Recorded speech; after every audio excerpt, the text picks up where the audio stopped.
Hi everyone, and welcome back to my Tsubasa Chronicle anime review series. We've finally made it to the final canon arc of the anime series, the Country of LeCourt.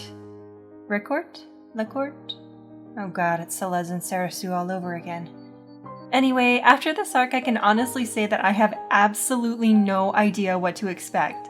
I am going in blind here, and I am so ready to see what happens next. You know, for as much flack as I've been giving this series for not following the plot of the manga, I have recently discovered that it was actually airing as the manga was still being published. I honestly thought the manga was older than the anime, but I guess I was wrong. In fact, according to my ultra top secret informants, LeCourt's final anime episode, episode 43, premiered on September 2nd, 2006.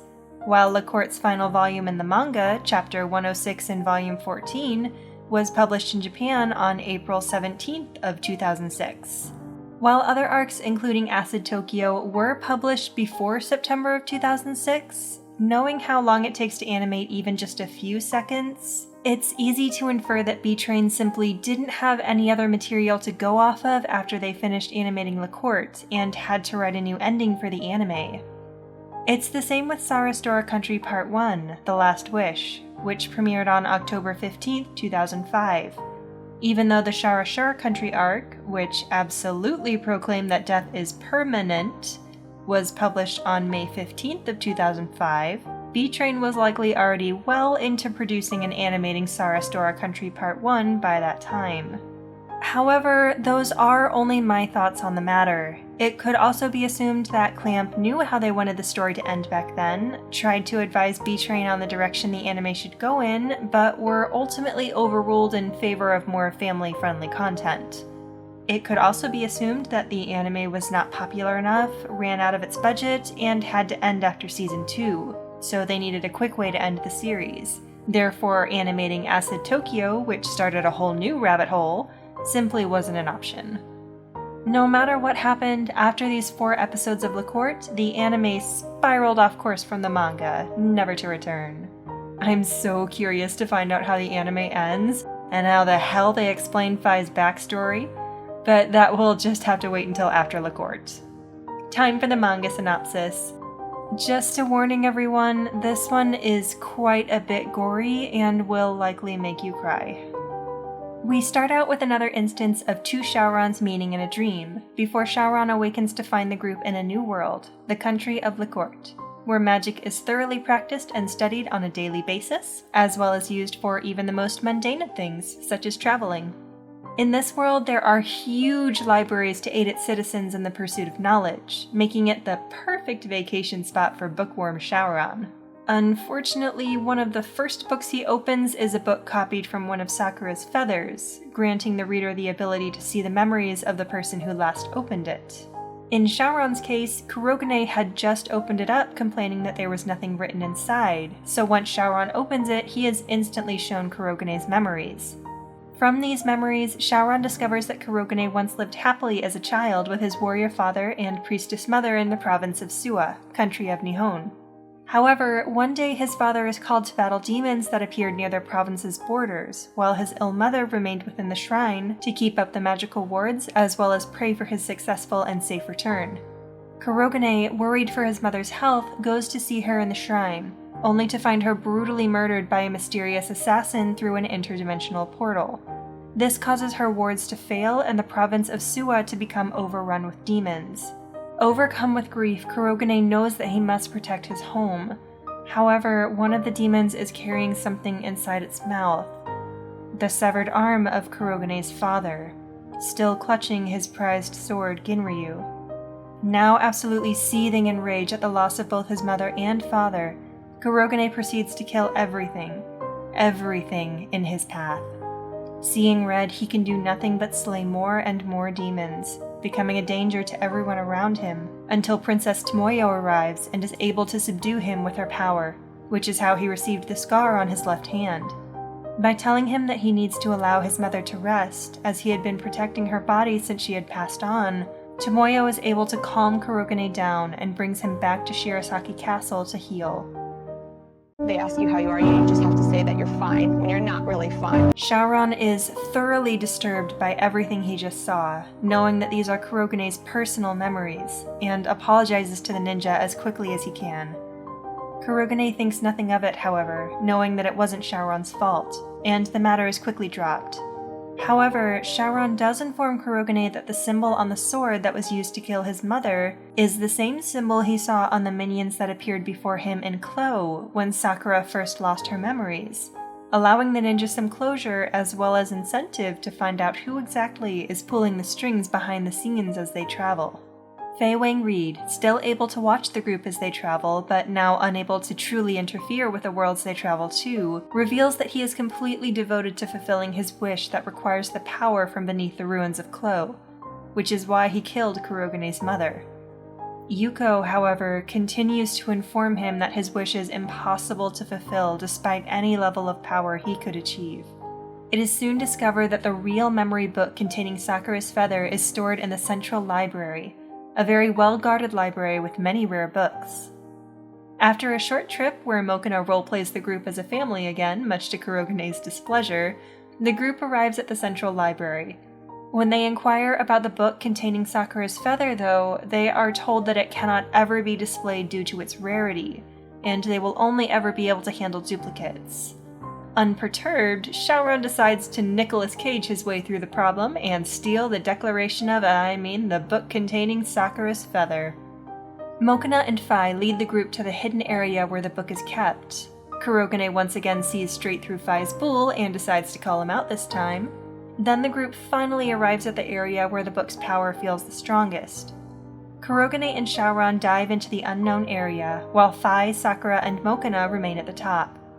Before they can retrieve Sakura's feather, Shaoran and Kurogane are confronted by the guardians of the library. And after taking a pretty hard hit, Shaoran suddenly begins to fight them in a ruthless, soulless manner, his only goal to obtain Sakura's feather at any cost. Kurogane notices immediately that this isn't the same Shaoran he's been traveling with, but he can't dwell on it too much as Shaoran snaps out of his trance and they return with the feather to Fai, Sakura, and Mokona, pursued by the Guardians for their thievery. Despite having told the group that he won't be using magic for fear of being sensed by the one he's running from, Fai uses a type of musical magic, which he's been practicing throughout the arc by whistling, to cover the group with a protective barrier. Mokona, whose powers had been repressed outside of Fai's barrier, is then able to send them all safely to a new world. Will the anime remain true to the manga? Will it actually portray Kurogene's backstory completely? Or will it favor a more family-friendly take on the harsh subject? There's only one way to find out, starting with episode 40. 図書館で見つけた一冊の本。その本には、俺がよく知っている人の過去が綴られていた。What? It's starting here? Where is the backstory?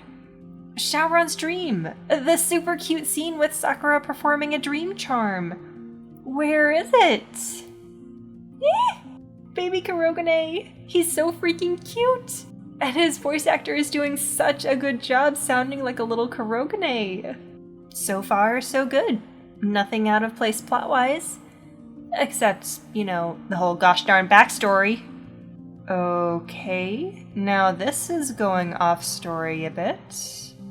Really? Why add these pointless scenes? Seriously, in the manga the fish thing was like one line, not a whole few scenes. Oh my god, and that one line is even included in the anime. Like, seriously, what was the point of going off on that fishing tangent then? Do we need to bring back padding time? Other than that, though, Kurogene's backstory so far has been pretty much word for word and manga panel for frame. Oh no, it's that demon. I'm going to cry 1,000 tears soon, aren't I? They kept the hair sniffing scene! This one panel had me gushing in the manga. It's just so beautiful. They're so in love and it kills me. There's actually some blood. I'm surprised. Real, true blood on camera for more than a few seconds. But then they show us how they plan to evade showing any further blood. Yep. Stone. The demons can conveniently turn people to stone. Well, we all know stone doesn't bleed, yeah? The kids are safe! Hooray! Again, you can't just glide a sword into someone.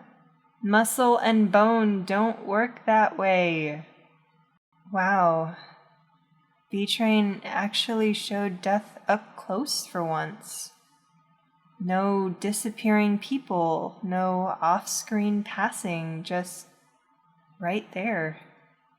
In our faces.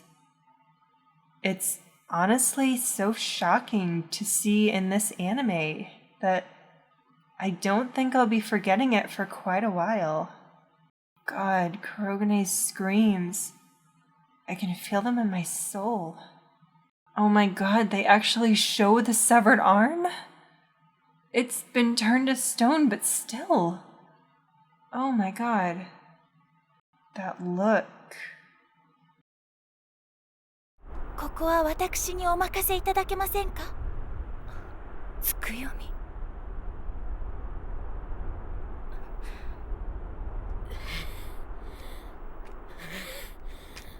Tomoyo doesn't say that Amaterasu will lose an arm if she attempts to subdue Kurogane, and she's just allowed to go up to the very dangerous child with no backlash?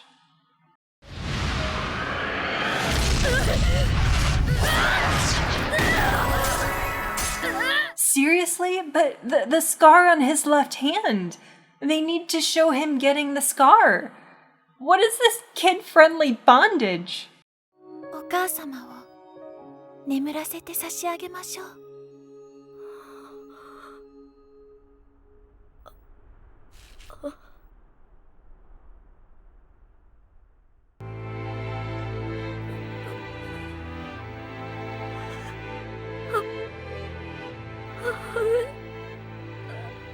Yeah, not gonna lie.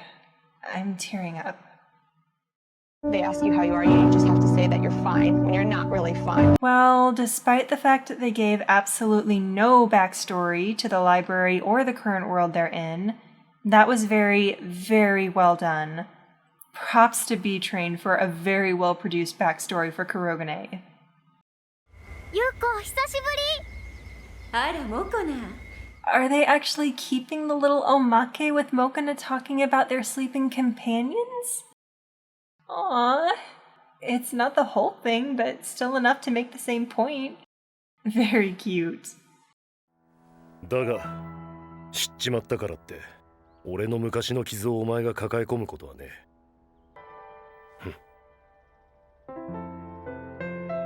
はい。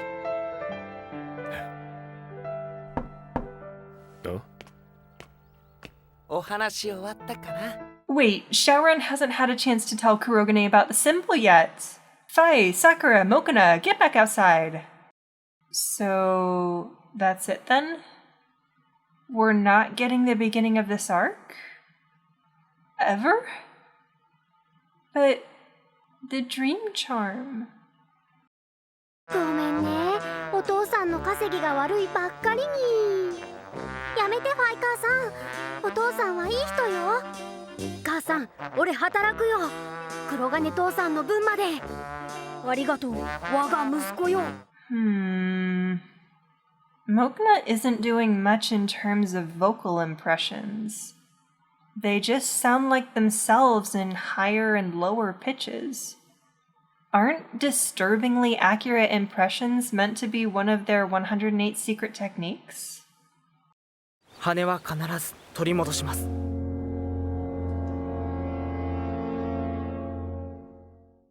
どうやってだ？それは。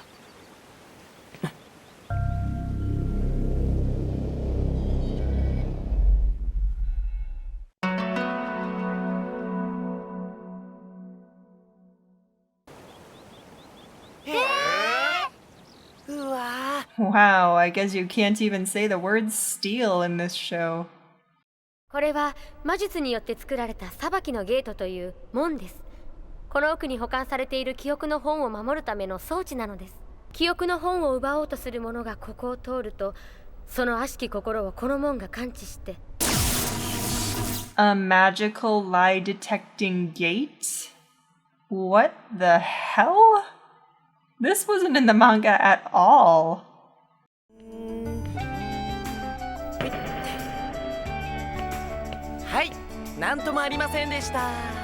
You know, if they want us to feel suspense like the slow motion frames are implying, they probably shouldn't be playing this lighthearted music in the background.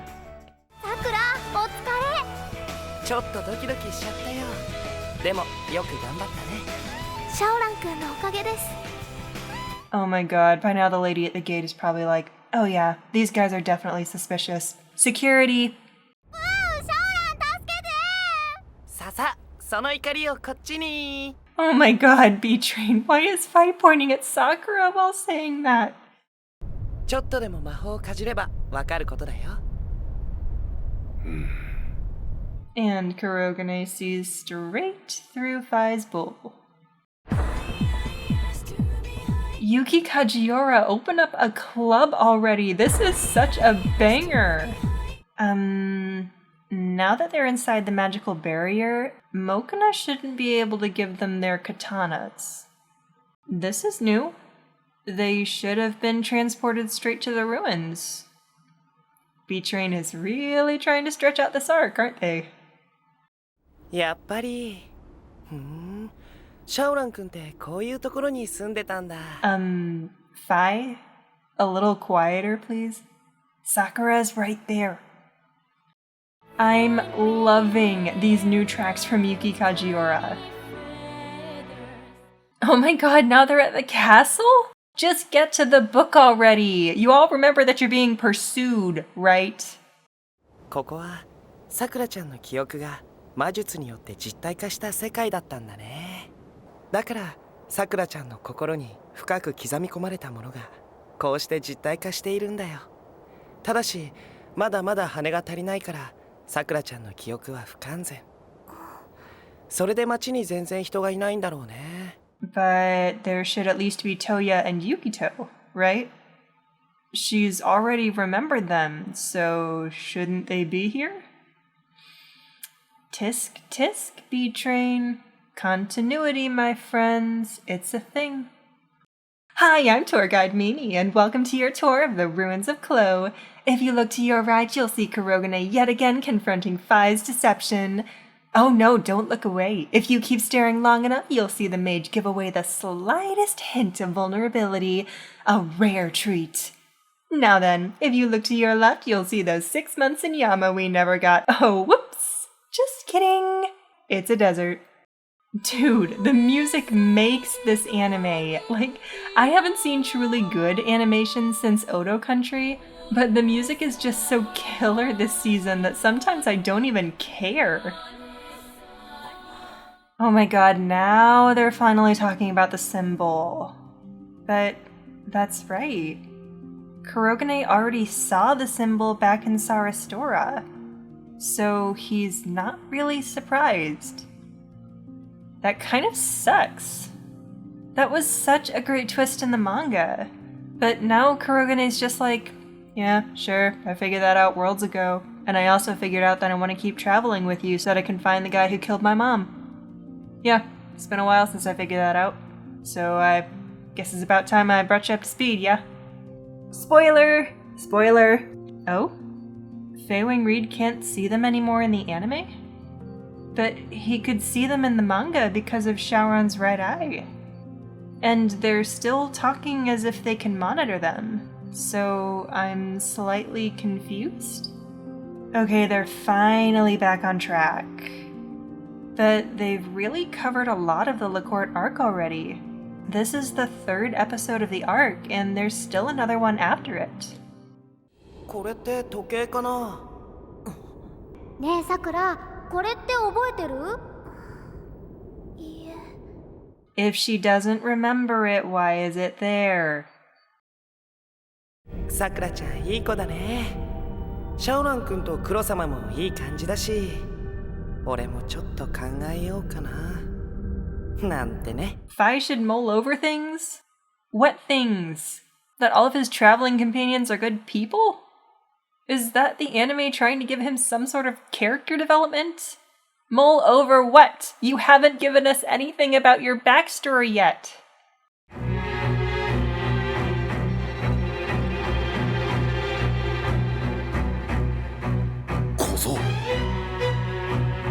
Dude, this is intense. Oh my god.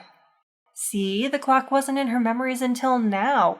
So, how was it there before? B-Train. Continuity, my friends. It's a thing. So beautifully animated.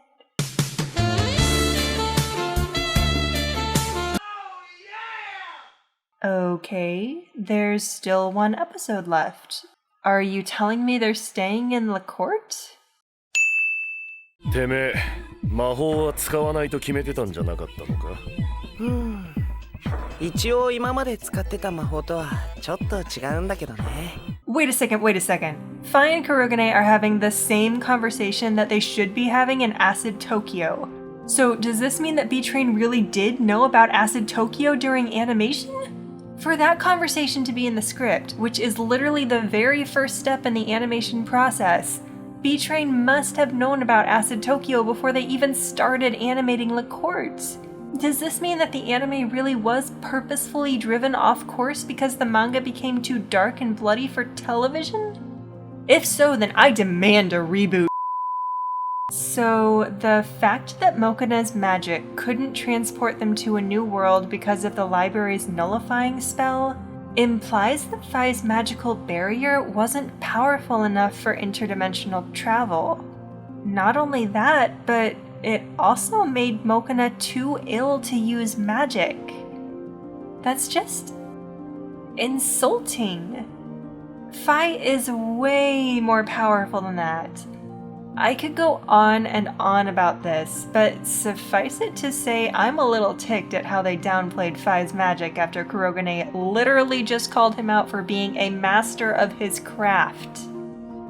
Okay, so this is the last episode for LeCourt, and it is completely new to me. To my understanding, the anime is totally free from the plotline of the manga now.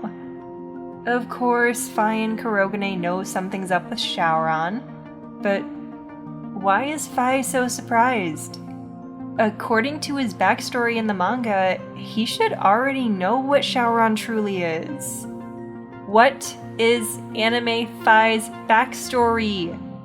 そう、これを使えばシャオラン君の過去を知ることができる。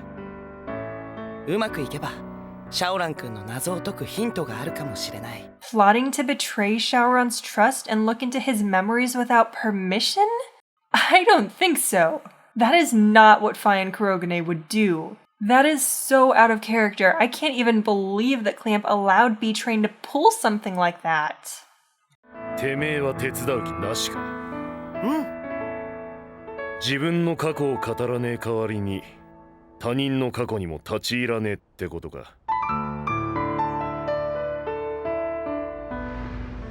Dude, the look on Fi's face when Kurogane says he won't pry into anyone's memories if they won't pry into his? Fi is ticked off at having been read so easily. 自分の過去を語らねえ代わりに他人の過去にも立ち入らねえってことか。え、ああ、黒金さんも本好きなんですね。好きです。 As much as I hate this despicable, out-of-character little subplot, I just have to note that Kurogane would not make such a stupid mistake. He is a ninja. He wouldn't get caught unawares by a little teenage girl. And he wouldn't act so suspicious even if he did get caught, because he is a ninja. これは？待てよ。俺はさっき。Kurogane, just take it out of his hands. しかもシャオラン君はあんなだし。Just take the book away. Kurogane, put your hands on the book and take it away. So Kurogane picks a fight with Soma for no reason, and Tomoyo rewards him with his sword? Also, I love how Kurogane just forsakes all 5 oaths so much that Tomoyo has to banish him later on. How did Shaoran get released from the memories? Did the book just run out of power? And why didn't Kurogane just take the friggin' book in the first place? Aww, the little lion is so cute! 王室直属の魔術師たちが忌まわしき羽の消滅を確認しました。王室では皆さんへ勲章を授ける準備をしています。 See, stealing is wrong, kids, but if you do it for the better of mankind, you'll get medals. So they decline the medals because now Mokona is better, but they still wait until the right conditions to travel? I mean, I guess you can't perform interdimensional travel unless you're in daylight on green grass right next to Stonehenge, right? というわけでまとめると、みんなそれぞれの過去を知って仲間の絆がより深くなったって感じだよね。何? Fi, we still know nothing about you. You are a blank slate. Give us something. And that's the end of the LeCourt arc. To its credit, it does end on much less of a cliffhanger than the manga does, but that certainly doesn't mean it's perfect. While it does have killer music and follows the story pretty closely, I still can't forgive the fact that the entire beginning is just completely cut out.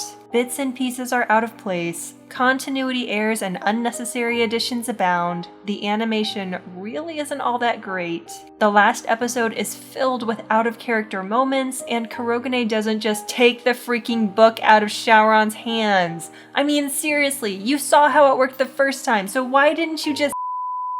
Anyway, 6 out of 10. The music is a saving grace, but it can't save everything. There are so many more smaller complaints I have about the way LeCourt was animated, but if I start listing them, we'll be here all day. So I'm just going to put it on the charts as 6 out of 10 and leave it at that. Guys, I am trembling. I am literally trembling in anticipation of what's coming next. These last 9 episodes are completely new to me, and I just cannot wait to watch them. I know a lot of you are probably going, "Oh, you can wait, Mimi. Trust me, you will regret what you're saying right now." And I mean, yeah, I probably will. But I am just so darn enthusiastic about any new Tsubasa content that at this current point in time, I really don't care. I must have watched the Tsubasa OVAs 1,000 times and have read both the manga and the sequel over and over again. And now the anime is giving me even more content and I just can't wait to see it. From here on out, I'm thinking of the anime as an alternate universe. A what-if scenario, if you will. I'll still be comparing it to how the manga ended, but I don't think I'll be quite as harsh. Unless they pull something like what they did in part 1 of Sarastora Country. Next month, I'll be reviewing 4 fillers, and then in January 2022, the series will come to a close as I take on the final 5 episodes. Tao Country, I think is what they're called. I just want to take a moment to say thank you to everyone who has been enjoying my series so far. You all are just amazing. Whether you started watching back in December 2020 or if you picked up the series somewhere along the way, you're amazing. And I thank you so much for your kind words and support in the comments section. Happy holidays, everyone. And I'll see you on December 25th for some fillers. Well, this is the part of the video where I ask you all to like, share, comment, subscribe, petition for Yuki Kajiura to open up a nightclub. But, you know, that's just not really my spiel. I mean, you can do all that if you want, but I'm more just doing this for fun. Thanks a bunch for watching my video. I hope all of you lovely people have a wonderful month, and I'll see you all in the next world.